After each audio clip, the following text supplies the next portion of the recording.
Question 3 of our evaluation. What kind of media institution might distribute a media product and why? Fancy Vision is our production company's name. We took the vision because we are a film production company, so people will be watching our films. So vision has come from this. Fancy made our company sound like we made good quality films. This would increase an audience. We thought that Fancy Vision sounded very professional together, so we used this. Our production company logo is an eye. We felt that this was quite unique and that it looked professional. We felt that our logo stands out pretty well and the eye represents watching as we make films. We felt that the font looked effective and a bit thriller-like as we mainly make thriller films. We liked the contrast with the coloured eye and black and white picture and company name.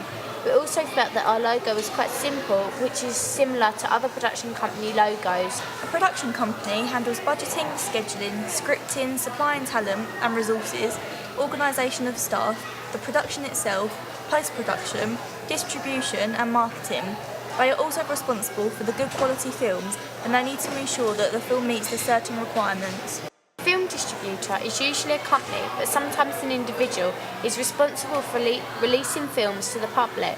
For example, the cinema or a DVD. An example of a UK film distributor is Momentum Pictures.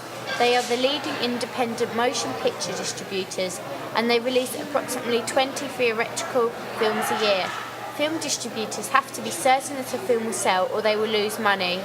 An example of where the money might have come from for a low budget film such as ours could be UK Film Council.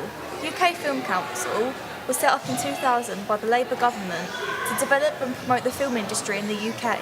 This was funded through sources such as the National Lottery. They have brought out films such as The Bright Star, Fish Tank, In the Loop and Nowhere Boy. This company was then taken over by the BFI, who have 15 million a year to invest across the development, production and completion of feature films. Print and Advertising Fund provide 4 million a year to support distribution of films including Submarine, We Need to Talk About Kevin and The Skin I Live In. Another example of this could be Temple Heart Films. They select movie projects that they believe are able to produce great returns on their investments. Members of the website can choose to invest in the film themselves if they wish. They are an independent company who complete films and distribute them. Temple Heart Films have funded Jack Falls, Risen and How to Stop Being a Loser. We had done quite a bit of research into the job titles that are in many professional films. Some films have different orders in listing the titles, however we found that most films have the same titles in there somewhere. We decided to use production company name, directed by, production designer, produced by, executive producer, supervisor, music by, sound effects by, visual effects by, written by, screenplay by, makeup by, costume designer, actors' names and the title of the film in our sequence.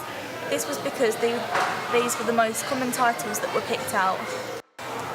We chose to put our production company name first as we felt that this was quite important, and this was also what Casino Royale, Catch Me If You Can and many other films chose to do. We then decided to put the director and producer next as we felt that these were also quite important, and this was what Cloudy with a Chance of Meatballs do in their opening titles.